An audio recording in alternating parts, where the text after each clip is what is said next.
जय हिंद साथियों। कैसे हैं आप सभी। स्टडी विथ शैलेंद्र में आपका स्वागत है और हम साइंस की क्लास डिस्कस कर रहे हैं। ये हमारी सेकेंड क्लास रहेगी एमपी पटवारी के लिए और फर्स्ट क्लास हम ऑलरेडी डिस्कस कर चुके हैं। उसका वीडियो हमारी यूट्यूब चैनल पर ऑलरेडी अपलोडेड है, तो आप जाकर उस वीडियो को देख सकते हैं। ठीक है, देखिए इस वीडियो के अंदर हम सबसे पहले न्यूटन के गति के नियम डिस्कस करेंगे। राइट, तो देखिए न्यूटन के, आपको मालूम होगा न्यूटन के जो गति के हैं वो तीन नियम हैं। ठीक है, न्यूटन के जो गति के हैं वो कितने नियम है साथियों? तीन नियम है। ठीक है, कितने नियम है? तीन नियम है। और न्यूटन ने जो गति के नियम दिए थे वो आपके 1686 में दिए थे।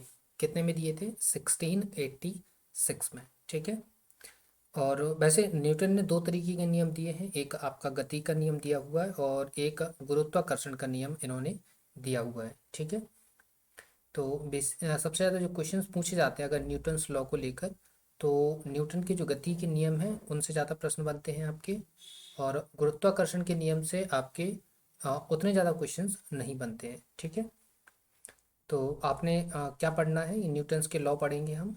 न्यूटन्स के नियम कितने हैं? तीन अंग हैं गति के नियम, जो कि 1686 के अंदर न्यूटन ने जो है वो दिए थे। ठीक है, आइए पहला नियम देखते हैं। पहला नियम ये रहा।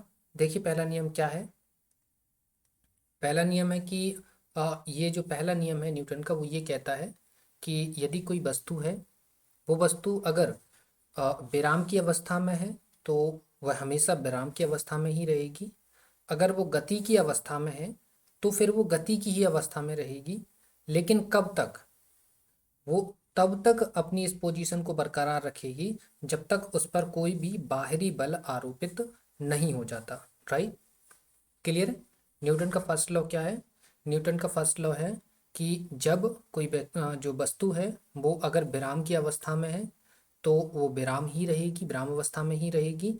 अगर गति की अवस्था में है तो गति की ही अवस्था में रहेगी। और कब तक रहेगी? जब तक कि उस पर कोई भी बाहरी बल आरोपित नहीं हो जाता है। क्लियर? ये तो न्यूटन का प्रथम नियम था। ठीक है, लेकिन फिर से अगेन हम क्या कहेंगे, बोल रहे हैं आपसे, प्रीवियस वीडियो के अंदर भी बोला था, यहाँ पर भी बताते हैं कि इम्पोर्टेंट आपके लिए इनके उदाहरण हैं।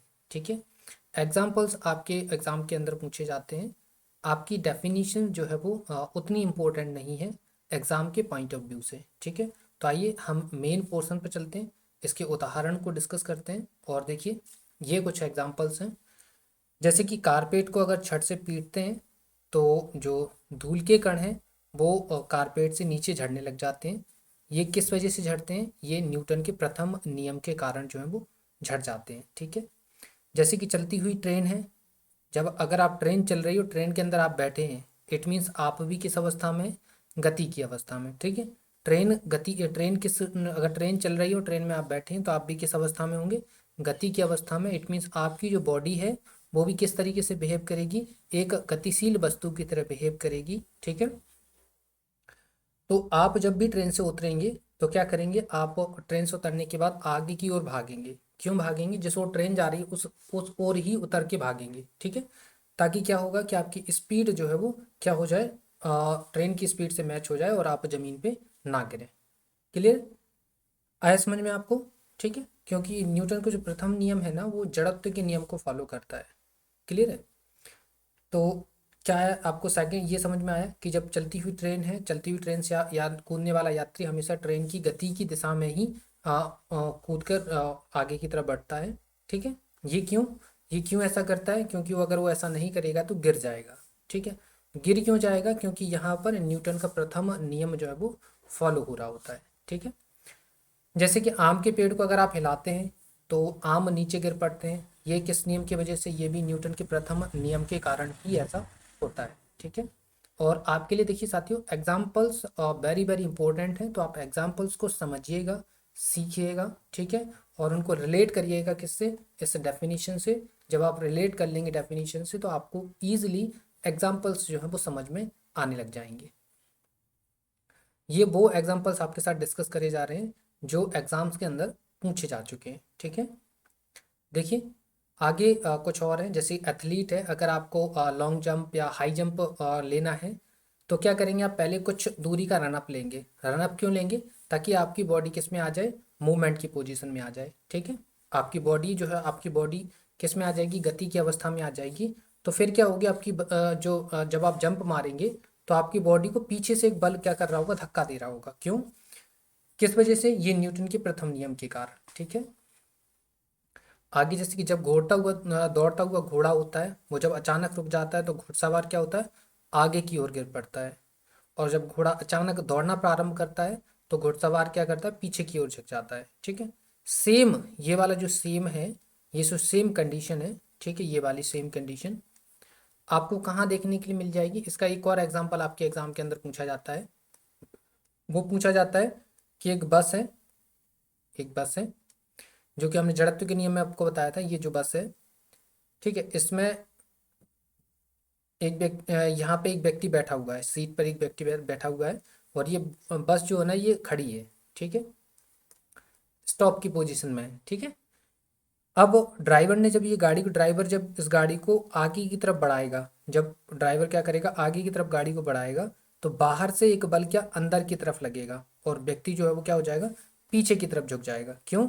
क्योंकि जब बस खड़ी थी तब आप भी क्या थे, बस के साथ उसी की पोजीशन में थे। अगर बस खड़ी थी, स्टेबल थी बस, तो आप भी स्टेबल थे।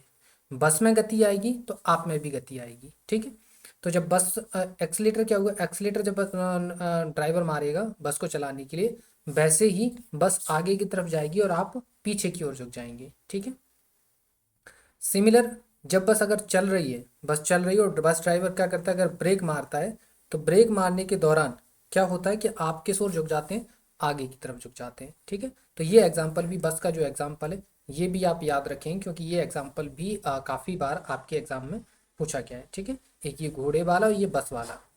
क्लियर है? ये एग्जाम्पल्स आपको न्यूटन्स लॉ के समझ में आ गए होंगे। क्लियर है साथियों? चलिए, तो अब हम नेक्स्ट न्यूटन का सेकेंड लॉ डिस्कस करेंगे। देखिए, ये न्यूटन का सेकेंड लॉ है। सेकेंड लॉ क्या होता है? सेकेंड लॉ होता है आपका कि जब किसी वस्तु पर कार्य करने वाले बल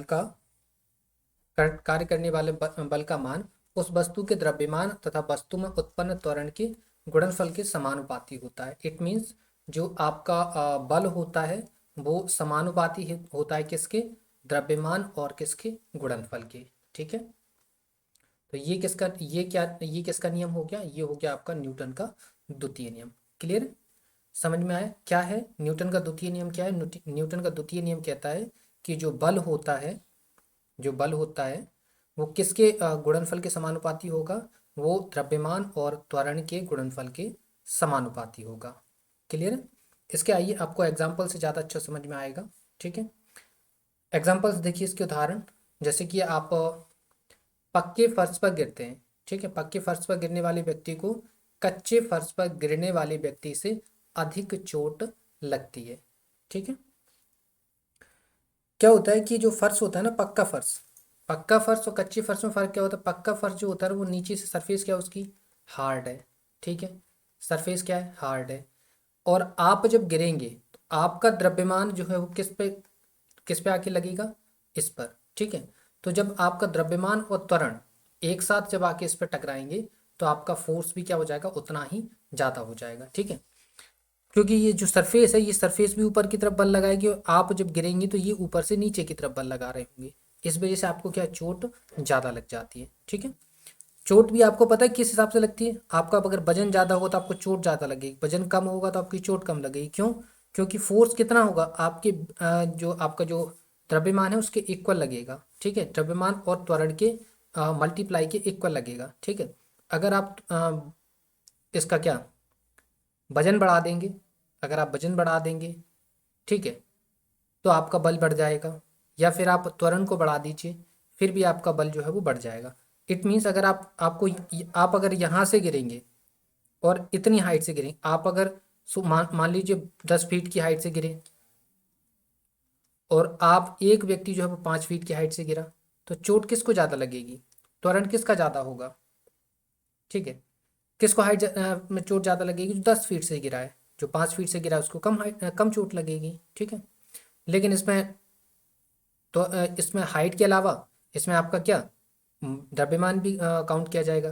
हो सकता है आपका द्रव्यमान बिल्कुल जीरो हो या कम हो, तो आप फिर उस कंडीशन में जो है वो जो आपका फोर्स है वो चेंज हो जाएगा। ठीक है, तो सारे फैक्टर आपके लगेंगे, एक द्रव्यमान और आपका त्वरण। ठीक है, जैसे जब एक क्रिकेटर होता है तो कैच पकड़ता है तो अपने हाथों को पीछे की तरफ खींचता है। क्यों खींचता है? ताकि उसका जो वेग है, उसका जो त्वरण है वो क्या किया जा सके, कम किया जा सके। जैसे ही त्वरण कम होगा वैसे ही फोर्स कम हो जाएगा, राइट।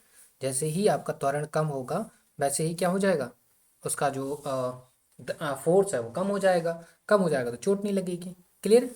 आए समझ में? ये दोनों के दोनों एग्जाम्पल इसके न्यूटन के सेकेंड लॉ की थे। ठीक है, जैसे कि एक और आपका एग्जाम्पल है, कांच के बर्तन को जब हम पैक करते हैं तो पैक करने से पहले उसमें भूसे अथवा पेपर को लपेटा जाता है, ताकि ये कांच जो है वो टूट ना जाए। क्योंकि कांच जो है अगर आपस में टकराएंगे तो क्या होगा, उनमें त्वरण उत्पन्न होगा। त्वरण और मॉस तो उनके अंदर होता ही है, वजन तो उनके अंदर होती ही है। तो जब त्वरण होगा तो उन दोनों का मल्टीप्लाई करने से बल बढ़ेगा। बल बढ़ेगा तो आपस में फूट जाएंगे वो। ठीक है, तो ये न्यूटन का द्वितीय नियम है। ठीक है, तो आपको एग्जाम्पल्स उम्मीद है समझ में आ गए होंगे। दो एग्जाम्पल्स आपको समझ में आ गए होंगे कि पक्के फर्श पर गिरेंगे, गिरने वाले व्यक्ति को कच्चे फर्श पर गिरने वाले व्यक्ति से अधिक चोट आती है। ये क्या रीजन है? ये न्यूटन का सेकेंड लॉ है, इस वजह से।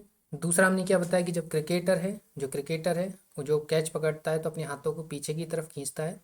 रीजन न्यूटन का सेकेंड लॉ। क्लियर है? कुछ क्या होता है कि जब भी इन पेपर में इस टाइप का क्वेश्चन आता है ना एग्जाम्पल को लेकर, तो एग्जाम्पल जो है ना साथियों ऑप्शन में नहीं लिखा होता है, एग्जाम्पल आपके क्वेश्चन में लिखा होता है। ऑप्शन में लिखा होता है कि ये जो उदाहरण है वो न्यूटन के प्रथम नियम का है, द्वितीय नियम का है, तृतीय नियम का है, या इनमें से कोई नहीं है। इस टाइप से आपके क्वेश्चंस बनते हैं। ठीक है, तो एग्जाम्पल्स जो है वो आपके बहुत ही ज़्यादा इंपॉर्टेंट है। क्लियर? तो आप एग्जाम्पल्स को याद रखेंगे। ठीक है, न्यूटन का सेकेंड लॉ आपको समझ में आ गया है। आइए न्यूटन के थर्ड लॉ पे आ जाते हैं। ये तो आपने बहुत ज़्यादा सुना होगा। न्यूटन का तृतीय नियम क्या कहता है? न्यूटन का जो तृतीय नियम है वो ये कहता है कि प्रत्येक क्रिया के विपरीत एक प्रक्रिया होती है। कैसे? जैसे कि क्या होता है कि अगर कोई गेंद है, उसको जैसे ही आप नीचे गिराएंगे, ठीक है, तो नीचे जैसे ही वो टकराएगी तो तुरंत ऊपर की तरफ जाएगी वो टकराने के बाद। क्यों? क्योंकि क्योंकि क्या होता है, प्रत्येक क्रिया की क्या होना, विपरीत प्रक्रिया होना है। ठीक है, तो जैसे ही वो ऊपर से नीचे की तरफ गिरेगी तो ऊपर से जब नीचे की तरफ एक बल लगेगा तो एक बल नीचे से ऊपर की तरफ लगेगा। ठीक है, आइए देखिए इसके वैसे काफ़ी सारे एग्जांपल्स आपको डेली लाइफ में भी देखने के लिए मिलते हैं। तो आइए, कोई दिक्कत वाली बात है नहीं। देखिए एग्जांपल्स डिस्कस करते हैं।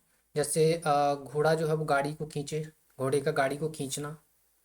जब बंदूक चलाई जाएगी तो बंदूक, जैसे कोई व्यक्ति है, ये व्यक्ति है, ये इधर की तरफ बंदूक लगा रहा है, चला रहा। जब बंदूक चलाता है तो व्यक्ति क्या होता है, पीछे की तरफ धकेल जाता है। रीजन क्या होता है, पीछे की ओर क्यों चला जाता है? क्योंकि बंदूक वो चला रहा है सामने की तरफ, तो एक बल क्या होता है, सामने से आपकी तरफ के लिए काम करता है। ठीक है, जैसे कि जब तैराक अपने हाथों से पानी को पीछे की ओर धकेलेगा तो तैराक जो है वो आगे की तरफ बढ़ जाता है। रीजन, हाथों ने पीछे की तरफ बल लगाया और पानी ने आगे की तरफ बल लगाया। ठीक है, तो ये तीन नियम थे इसके, किसके, अ, न्यूटन के तृतीय नियम के। ठीक है, क्लियर है? आगे समझ में। न्यूटन के तृतीय नियम क्या है आपका, दोबारा से दोहराइए। न्यूटन का तृतीय नियम है कि प्रत्येक क्रिया के विपरीत प्रक्रिया होती है। एग्जाम्पल्स आपको बता दिए कि घोड़े का गाड़ी को खींचना, ये तृतीय नियम है न्यूटन का। बंदूक जब चलाएंगे तो बंदूक की गोली जैसे ही चलेगी वैसे ही बंदूक चलाने वाला पीछे की ओर गिर जाएगा। Reason is Newton's third law. तैराक जब अपने हाथों से पानी को पीछे की ओर धकेलेगा तो पानी जो है वो तैराक को आगे की तरफ धकेलेगा और इस प्रोसेस में तैराक आगे की तरफ बढ़ जाएगा। Reason is Newton's third law. Clear है? तो ये न्यूटन के तीनों नियम आपको समझ में आ गए होंगे। और अब हम आ जाते हैं घर्षण को समझते हैं, फ्रिक्शन को। ठीक है, देखिए हम घर्षण पे आ चुके हैं। देखिए साथियों, घर्षण होता क्या है? घर्षण एक विरोधी बल है। ठीक है, कैसा बल है? एक विरोधी बल है जो दो सतहों के बीच होने वाली आपेक्षिक गति का विरोध करता है। ठीक है।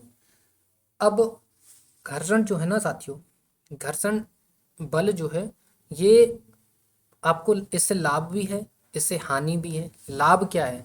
आप जो जमीन पे चल पा रहे हो ना, ये घर्षण की वजह से ही चल पा रहे हो। और आप जब केले के छिलके पे फिसलते हो ना, तो क्यों फिसलते हो? ये घर्षण बल के कारण ही फिसलते हो। रीजन, ये सतह है, आप इस पे ही चल रहे हो। ठीक है, आपका ये पैर इस पे चले, सतह है, और आपके बीच में जितना ज्यादा क्या होगा? घर्षण बल होगा। जितना ज्यादा घर्षण बल होगा, आप उतनी ही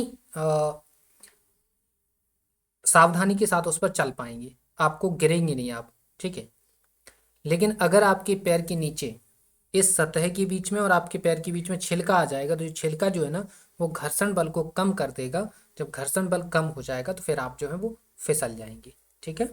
देखिए आगे, देखिए इसके कुछ विशेष बातें हैं। देखिए क्या है कि वस्तु की गति की दिशा के विपरीत दिशा में ये कार्य करता है, और यह जो अभिलंब प्रक्रिया के अनुक्रमानुपाती होता है।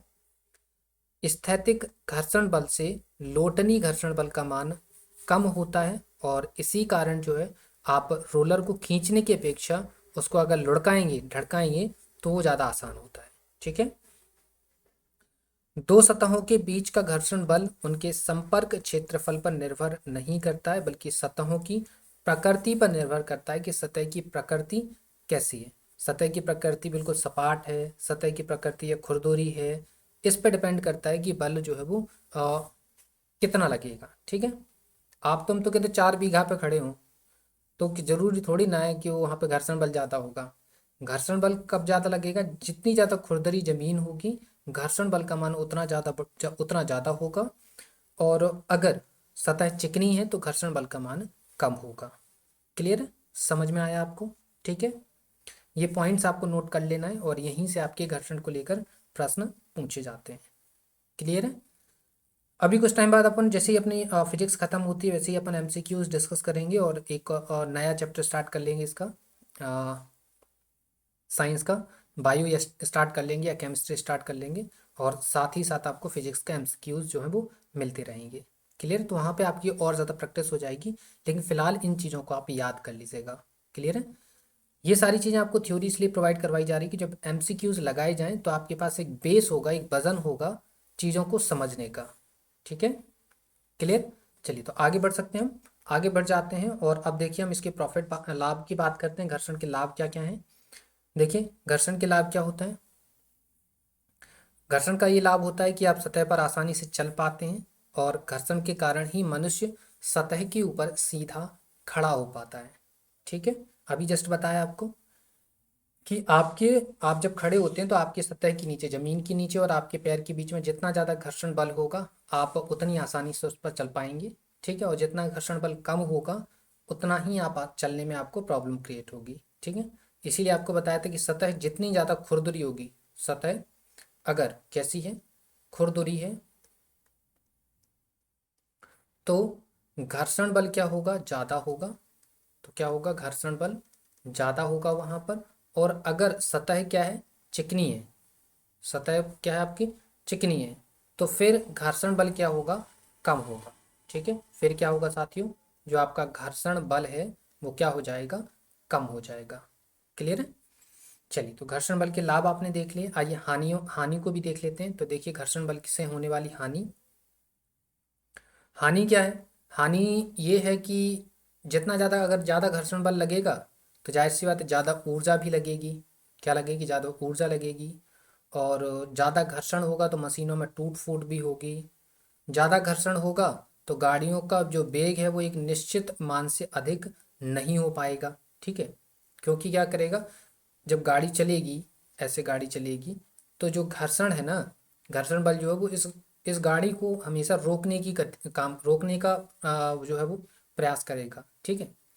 तो जितना ज़्यादा घर्षण बल होगा, गाड़ी उतनी ही कम स्पीड को अचीव कर पाएगी, और घर्षण बल जितना कम होगा, गाड़ी उतना, देखो हमेशा याद रखिएगा, जितना ज़्यादा घर्षण बल अगर देखिए घर्षण बल में आपको दो चीजें समझना है। एक है आपका स्थैतिक बल। कौन सा? स्थैतिक बल। एक होगा आपका लोटनी बल। ठीक है, ये दोनों की दोनों घर्षण बल ही हैं। ठीक है। लोटनी बल कहाँ लगता है? ये लोटनी बल लगता है पहिए के अंदर। जैसे गाड़ी है, गाड़ी जो घूम रही है, बेलन घूम रहा है, चक्का घूम रहा है, तो ये आपका लोटनी बल है। ठीक है। आप जो चल रहे हैं वो आपका स्थैतिक बल है। ठीक है। तो लोटनी बल का मान हमेशा जो है वो लेस होगा किससे? हमेशा लेस होगा किससे? स्थैतिक बल से। ठीक है। यही आपको बताया था, इसी इसी रीजन की वजह से, क्योंकि लोटनी बल का मान कम होगा, लोटनी बल कम होगा मतलब इस पर घर्षण बल कम काम करेगा। इसी वजह से आपको पता है चीज़ों को लुढ़काना ज़्यादा आसान होता है, खींचना ज़्यादा टफ होता है। ठीक है। तो ये चीज़ें समझ में आ गई आपको। ठीक है। आइए घर्षण को कम करने की तरीके हम जान लेते हैं। देखो घर्षण को कम कैसे कैसे कर सकते हैं। नंबर एक, क्या करिए आप? ग्रीसिंग करिए। क्या करिए? ग्रीसिंग करिए। ठीक है। ग्रीसिंग करना इट मीन्स, इसको हम वैसे देखें तो अगर ग्रीसिंग करना नहीं समझ में आ रहा तो आपने सुना होगा स्नेहक। स्नेहक का प्रयोग करके। ठीक है। स्नेहक का प्रयोग करके आप जो है वो घर्षण बल को कम कर सकते हैं। मतलब सतह को आप चिकना कर देंगे, सतह जैसे ही चिकनी होगी वैसे ही घर्षण बल का मान क्या हो जाएगा? कम हो जाएगा। ठीक है। दूसरा, जस्ट 1 मिनट। दूसरा क्या कर सकते हैं आप? बॉल बियरिंग का प्रयोग करके। किसका? वॉल बियरिंग का प्रयोग करके। ठीक है। तो ये जो है वो घर्षण को कम करने के उपाय हैं। इसके अलावा और भी हैं, जैसे कि साबुन के घोल का उपयोग करके। जैसे आपने देखा होगा ना कि महिलाएं जो है वो चूड़ी पहनती हैं, तो चूड़ी पहनने से पहले अपने हाथ में थोड़ा सा साबुन लगा लेती हैं, तो चूड़ी पहनने में आसानी होती है। रीज़न क्या होता है? घर्षण बल कम हो जाता है। ठीक है। तो साबुन के के घोल का प्रयोग करके।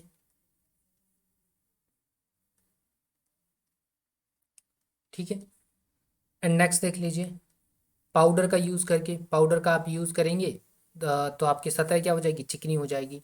तो पाउडर का प्रयोग करके, अगर आप पाउडर को आप किसी भी सतह पर डालते हैं तो सतह क्या हो जाती है?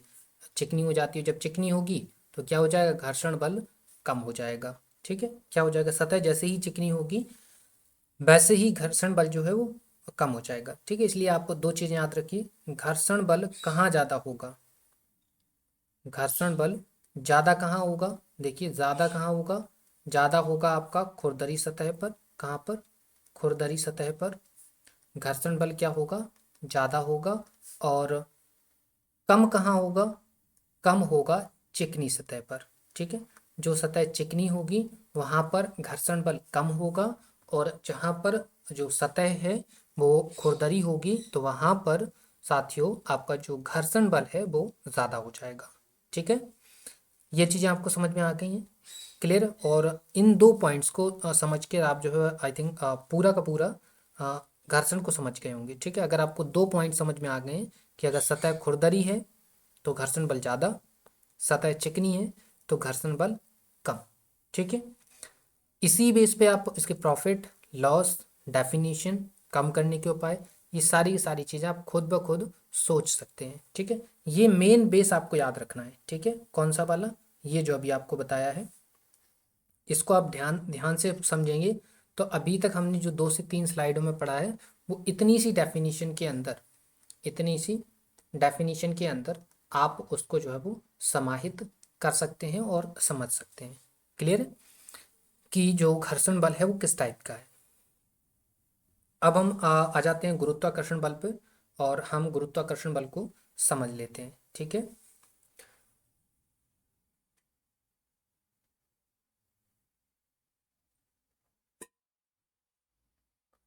देखिए गुरुत्वाकर्षण बल होता क्या है? दो पिंडों के मध्य लगने वाले बल को गुरुत्वाकर्षण बल कहते हैं, जो कि इन पिंडों के द्रव्यमान के गुणनफल के अनुक्रमानुपाती व उनके बीच की दूरी के वर्ग के व्युत्क्रमानुपाती होता है। ठीक है। देखिए, मान लीजिए ये दो पिंड है, ठीक है, ये दो पिंड है। ये पिंड जो है इसका द्रव्यमान आप मान लीजिए m1 और इसका द्रव्यमान आप मान लीजिए m2। ठीक है, दो पिंड थे, आपने दोनों पिंडों के द्रव्यमान इसका m1 और इसका m2 माना, और इसका जो क्या है, इनके बीच में एक डिस्टेंस है, डिस्टेंस r मान लीजिए। ठीक है, डिस्टेंस क्या मान लिया आपने, r मान ली। तो गुरुत्वाकर्षण बल हम हमेशा याद रखिए, गुरुत्वाकर्षण बल कैसा बल है, एक आकर्षण बल है। कैसा है, आकर्षण बल है। ठीक है, क्या याद रखेंगे, गुरुत्वाकर्षण बल कैसा बल है, एक आकर्षण बल है, जो हर दो वस्तुओं में लगता है। ठीक है, ये वस्तु इसको खींचने का प्रयास करेगी, ये वस्तु इसको खींचने का प्रयास करेगी, लेकिन आप एक और चीज याद रखेंगे, जो गुरुत्वाकर्षण बल है वो सबसे सबसे क्षीण बल है। ठीक है, सबसे क्षीण बल है, सबसे क्षीण बल भी बोल सकते हैं या सबसे दुर्बल। ठीक है, कैसा, दुर्बल बल है। ठीक है, इतना ज़्यादा कम है ये बल कि आपस में फोर्स तो लगाएगा उसको खींचने का, लेकिन दो वस्तुएं आपस में खिंच नहीं पाती हैं। ठीक है, तो इसलिए ये सबसे ज़्यादा क्षीण बल है। ठीक है, तो इन दोनों के बीच में मान लीजिए एक बल जो है वो F काम कर रहा है। क्या काम कर रहा है, एक बल जो है वो F काम कर रहा है। तो इस बेस पे आपका जो गुरुत्वाकर्षण बल है जो F है, वो डायरेक्टली प्रोपोर्शनल होगा किसके, m1 इंटू m2 के। ठीक है, ये क्या हो गई, इक्वेशन फर्स्ट हो गई, राइट। आपका जो गुरुत्वाकर्षण बल है वो दोनों पिंडों के द्रव्यमान के गुणनफल के समानुपाती होगा, और आपके जो बीच की दूरी है उसके व्युत्क्रमानुपाती होगा। क्या होगा, उसके व्युत्क्रमानुपाती होगा। ठीक है, ये इसकी डेफिनेशन है। अगेन समझिए कि आपका जो गुरुत्वाकर्षण बल है वो एक आकर्षण बल होगा, आपका जो गुरुत्वाकर्षण बल है वो सबसे क्षीण बल होगा, या हम बोल सकते हैं एक दुर्बल बल होगा, सबसे दुर्बल। ठीक है, दुर्बल बल होगा लेकिन उससे भी है। ठीक है, सबसे दुर्बल बल है ये, क्लियर है। तो देखिए, हमने ये दो पिंड बनाए, ये पिंड इसका द्रव्यमान m1 लिया और इसका द्रव्यमान हमने m2 लिया। ठीक है, इन दोनों के बीच की जो डिस्टेंस है वो हमने r ले ली। ठीक है, तो इसका जो इन दोनों पिंडों का जो फोर्स होगा, जो गुरुत्वाकर्षण बल होगा, वो इनके द्रव्यमान के क्या होगा, गुणनफल के समानुपाती होगा, उनके बीच की दूरी के व्युत्क्रमानुपाती होगा। इन दोनों का अगर हम यूज करेंगे तो F is directly proportional to m1 into m2 and inversely proportional to r square. ठीक है, बीच की दूरी के वर्ग के व्युत्क्रमानुपाती। अब यहाँ से ये समानुपाती का चिन्ह हटाएंगे तो यहाँ पर एक कांस्टेंट आ जाएगा। कांस्टेंट कौन सा आएगा, ये कैपिटल G आएगा, G into m1 into m2 upon में r स्क्वायर। ये होता है आपका क्या, गुरुत्वाकर्षण का नियम। ठीक है, आइए देखिए आगे देखते हैं। हमने एक बल लिया, हमने क्या प्रूफ किया कि जो गुरुत्वाकर्षण बल है वो क्या है, इक्वल टू यहाँ पर capital G m1 into m2 upon में r स्क्वायर। ठीक है, यही प्रूफ किया, लेकिन यहाँ पर जो आपको G नज़र आ रहा है, क्या, ये जो G नज़र आ रहा है, G जो है वो क्या है, एक नियतांक है। ठीक है, क्या है, एक कांस्टेंट है। ठीक है, जहाँ पर G की जो वैल्यू है वो क्या हो जाएगी, G की वैल्यू हो जाएगी 6.67 इंटू 10⁻⁻11। ठीक है, ये क्या है, ये G की वैल्यू है। तो ये भी आपके एग्जाम में कई बार पूछी जाती है, तो ये याद रखना है, ये याद रखना है। ठीक है, अब देखिए जरा, अब थोड़ा सा एक पॉइंट आप लिख लीजिए। पॉइंट क्या रहेगा, ये जो आपका गुरुत्वाकर्षण बल है ना, इस गुरुत्वाकर्षण बल के कारण, या गुरुत्वीय बल भी बोल देते हैं इसको। ठीक है, तो लिख लीजिए गुरुत्वीय बल लिख लीजिए, या गुरुत्वाकर्षण बल लिख लीजिए, कोई बात नहीं है। ठीक है, तो लिखिए गुरुत्वीय बल के कारण एक त्वरण उत्पन्न होता है। क्या उत्पन्न होता है, त्वरण उत्पन्न होता है। ठीक है, त्वरण आप नहीं जानते हैं तो आप प्रीवियस वीडियो देखिए, वहां पर आपको त्वरण की डेफिनेशन हमने जो है वो बताई हुई है कि त्वरण एक्चुअल में होता क्या है। ठीक है, वहां पर हमने बताया था कि वेग में परिवर्तन की दर को हम त्वरण बोलते हैं और उसके एग्जाम्पल्स आपको बताए हुए थे। इसके अलावा आपको बताया था कि त्वरण किस किस टाइप का हो सकता है, पॉजिटिव हो सकता है, नेगेटिव हो सकता है, शून्य हो सकता है, समान हो सकता है, एक समान हो सकता है, असमान हो सकता है। ठीक है, ये सारी चीज़ हमने आपको बताई थी, तो आपको नहीं देखें तो आप प्रीवियस वीडियो देखिए, वहाँ समझ में आ जाएगा। क्लियर है? तो यहाँ क्या है कि गुरुत्वीय बल या गुरुत्वाकर्षण बल के कारण एक त्वरण उत्पन्न होता है, त्वरण उत्पन्न होता है जिसे गुरुत्वीय त्वरण कहा जाता है। जिसे क्या बोला जाता है? जिसे बोला जाता है गुरुत्वीय त्वरण। ठीक है, ये आप याद रखेंगे, जिसे गुरुत्वीय त्वरण त्वरण कहा जाता है। और इस गुरुत्वीय त्वरण को साथियों, इसको स्मॉल जी से जो है वो डिनोट किया जाता है, और इस स्मॉल जी की जो वैल्यू है वो आपकी होती है 9.8 मीटर प्रति सेकेंड स्क्वायर। ठीक है, ये किसकी वैल्यू है? ये है आपकी जी का मान। ठीक है, कौन सा ये जी का मान? ना आपके एग्जाम में कई बार पूछा गया, हालांकि ये दोनों क्वेश्चंस आपके, ये तीनों, ये फॉर्मूला, ये मान और ये मान, तीनों के तीनों आपके एग्जाम के अंदर पूछे जा चुके हैं, तो आप इनको स्पेशली नोट करिएगा, ध्यान से नोट करिएगा। ठीक है, जो आपका गुरुत्वाकर्षण बल है उसके अंदर जो जी है, कैपिटल जी है, जो गुरुत्वाकर्षण नियतांक भी कहलाता है। क्या कहलाता है? इसको कई बार गुरुत्वाकर्षण नियतांक भी बोलते हैं, तो वो पूरा लिख लीजिए ताकि आपको कन्फ्यूजन नहीं हो। ठीक है, पेपर में लिख के आता है कि गुरुत्वाकर्षण नियतांक का मान कितना है। गुरुत्वाकर्षण नियतांक। ठीक है, इसका मान आपसे कई बार जो है वो एग्जाम के अंदर पूछा जाता है। तो गुरुत्वाकर्षण नियतांक का जो मान है वो कितना हो जाएगा? 6.67 इंटू 10⁻⁻11। ठीक है, स्मॉल जी, ये जो स्मॉल जी होगा वो क्या होता है? गुरुत्वीय त्वरण होता है। ये गुरुत्वाकर्षण बल के कारण उत्पन्न होता है और इसकी वैल्यू कितनी होती है? 9.8 मीटर प्रति सेकेंड स्क्वायर। ठीक है, अब नेक्स्ट पॉइंट लिखिए, लिखिए गुरुत्वीय त्वरण,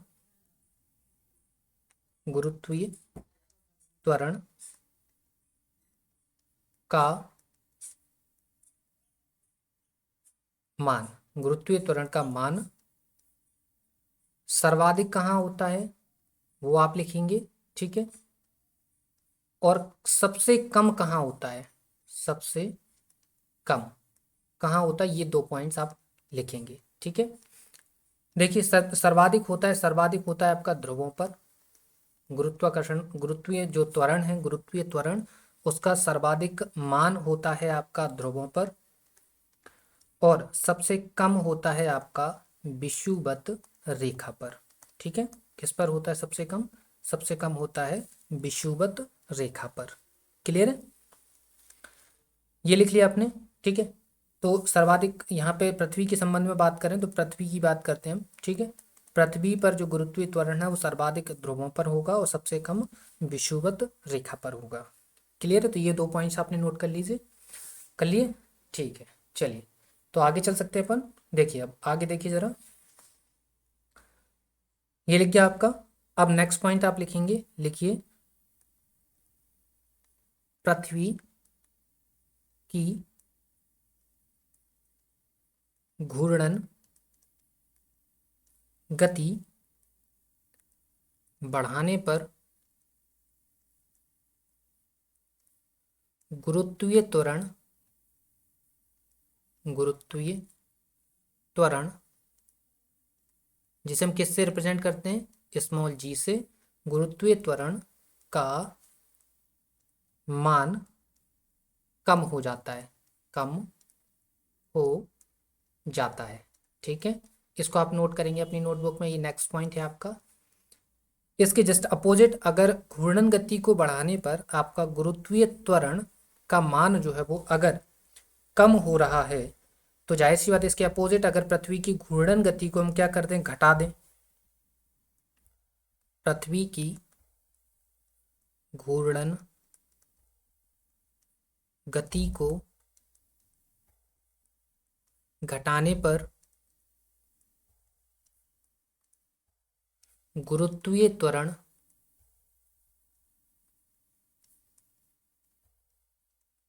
जिसे हम जी बोलते हैं, स्मॉल जी का मान क्या हो जाएगा? अभी कम हुआ तो यहाँ क्या हो जाएगा? बढ़ जाएगा, बढ़ जाता है। ठीक है, ये 2 पॉइंट्स आपने लिख लिए। क्लियर? आइए नेक्स्ट पॉइंट आप देखिए।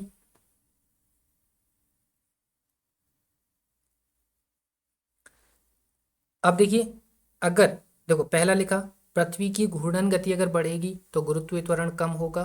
पृथ्वी की घूर्णन गति घटाएंगे तो मान बढ़ेगा। और अगर पृथ्वी रुक जाएगी तब क्या होगा? गुरुत्वीय त्वरण का मान सर्वाधिक होगा। ठीक है,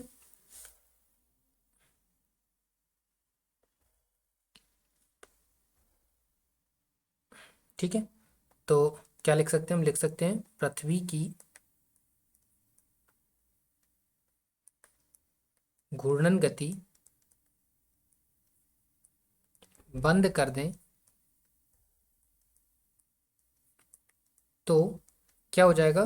जो गुरुत्वीय त्वरण का मान है वो सर्वाधिक होगा। सर्वाधिक होने के साथ साथ गुरुत्वीय त्वरण का मान पृथ्वी के प्रत्येक क्षेत्र पर क्या हो जाएगा? बढ़ जाएगा। ठीक है, क्या होगा? बंद कर दे तो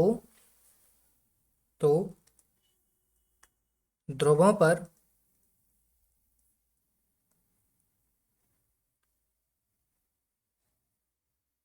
सॉरी ऐसे लिख सकते हैं, ध्रुवों के अतिरिक्त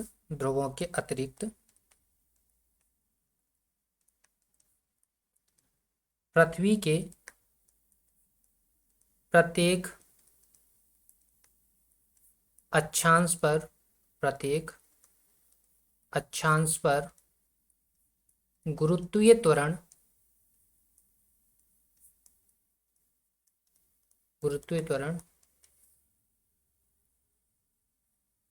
के मान में वृद्धि होगी। ठीक है, जिसमें सर्वाधिक वृद्धि कहां पर होगी? जिसमें सर्वाधिक वृद्धि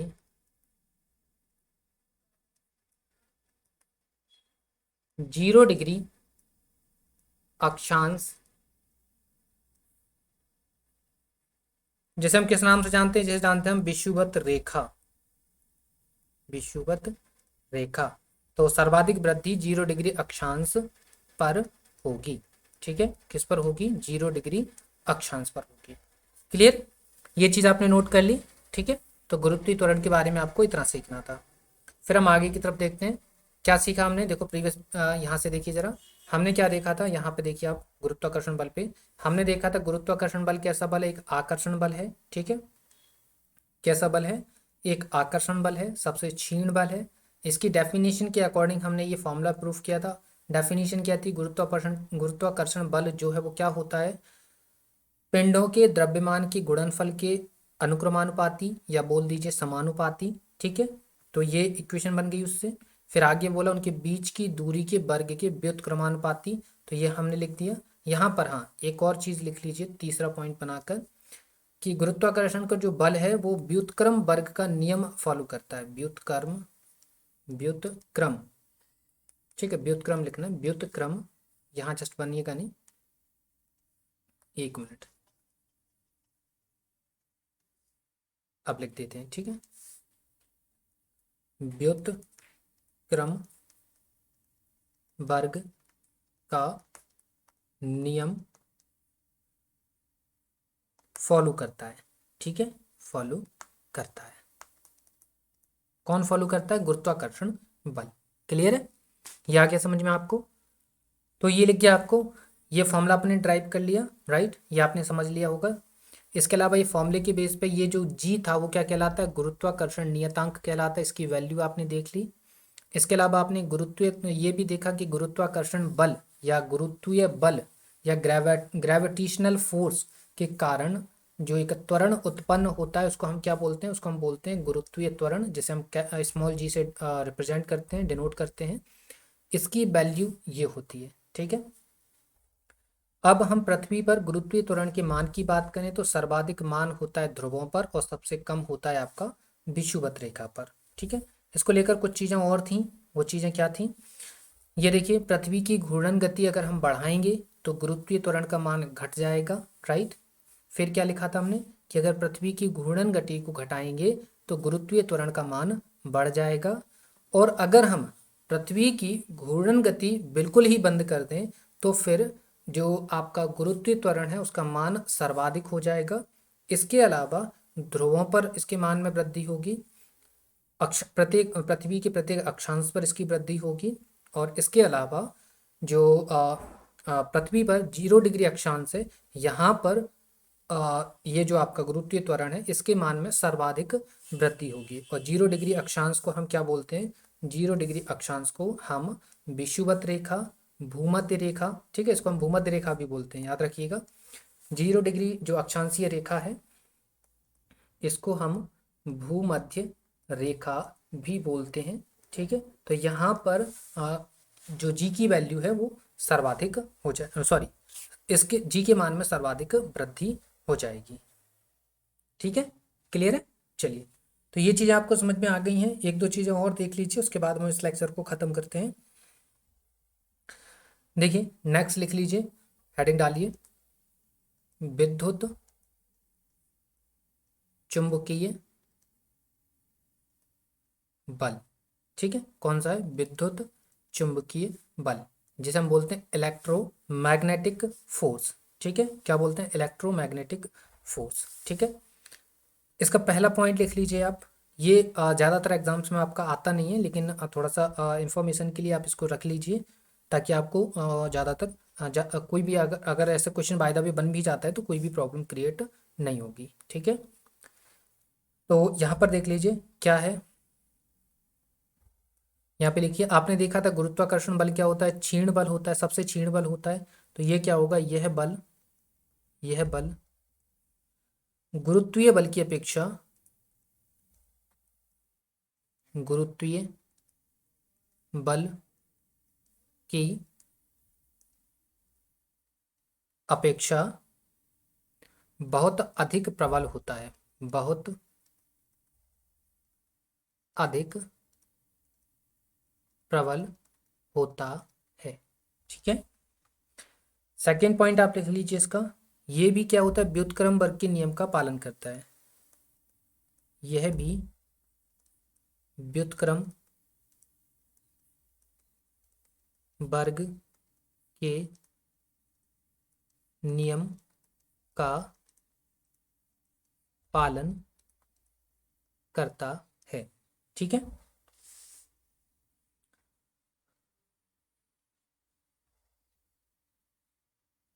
क्लियर। इसका एक फॉर्मूला होता है, फॉर्मूला लिख लीजिए,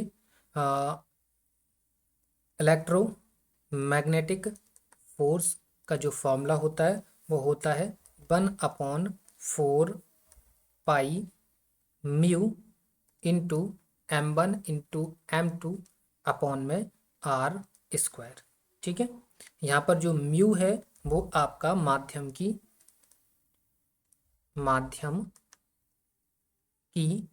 चुंबकीय पारगम्यता है, माध्यम की चुंबकीय पारगम्यता